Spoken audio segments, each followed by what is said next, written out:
Association, Doc Hedger. Okay, there's been a walkover in the super heavyweight. Garth Hedger goes on in the super heavyweight division as a walkover. Apparently, we're supposedly having 3 more bouts, Paulie, but I think we're going right to the super heavies. Yeah, it looks that way. There's always a dropout in these fights, and why we don't know. There's probably a lot of reasons. But that dropout maybe wasn't an opponent for him, and it was a mixed match, and that's why there's a dropout. So we've had 2 walkovers, Paulie. Steve LaMontagne will walk over. And this is the final bout of the evening. Garth Hedger is also on in a walkover. Introducing the red corner, wearing the red trunks with the white stripe, from Holyoke, representing the Holyoke Boys Club, Lawrence Clay-Bey. Lawrence Clay-Bey, wearing the white top and the red trunks from Holyoke. Wearing the red trunks with the white stripe, from Fall River, representing the 7 New England Golden Gloves, Jeff Belavitch. Jeff Belavitch, red tank top, red trunks from Fall River.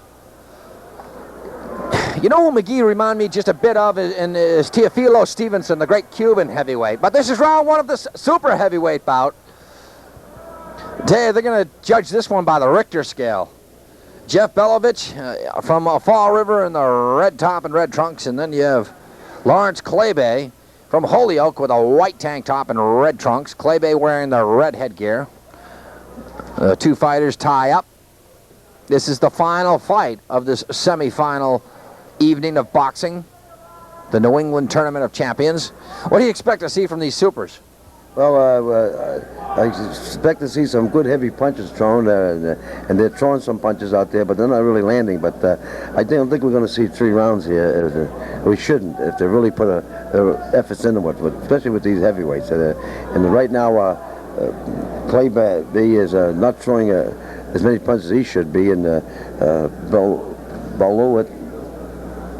Belavitch is pushing the fight and throwing some good punches in there, but nothing exciting right now.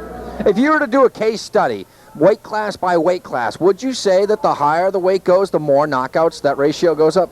Oh, definitely. The heavier weights are more like bigger men, powerful men, and one thing you can't change those chins up there, you know. And there's a lot of lightweights, and you know there are guys that are light take good solid punches even from a heavier man. But oh, Lawrence Clay-Bey just knocks down Jeff Belavitch with a right hand.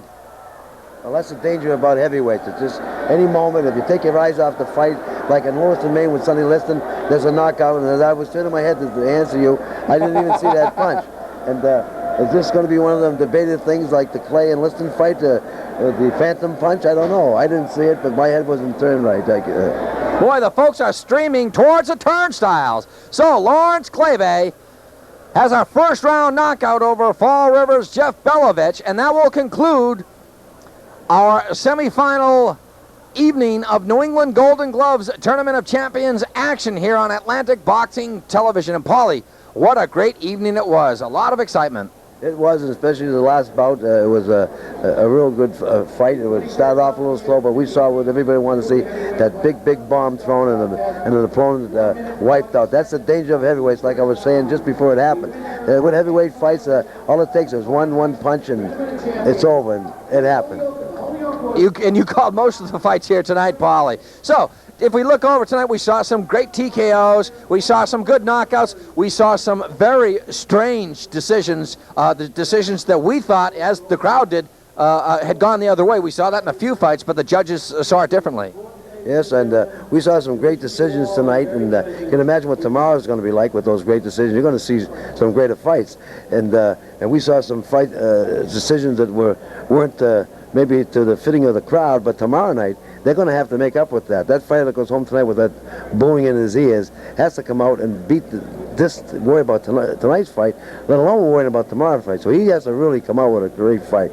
And then again, tomorrow night you got the last fight for the robes, the medals, the titles, and boy, believe me, as much as these kids fought tonight to get to tomorrow night is for the real big one, you know, and it's like winning for the championship of the world. Well, this is the top of the mountain, the little Golden Sons and the kids and the amateurs and everybody associated with this for the year 1994, the winners, and going from here to the nationals and probably to everywhere they want to go. Maybe the Olympics. We might have seen some future Olympic champions out there.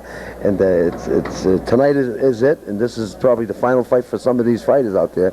Maybe moving up from here into the pro ranks, and we'll be seeing them again at some of the pro fights coming up in the next year.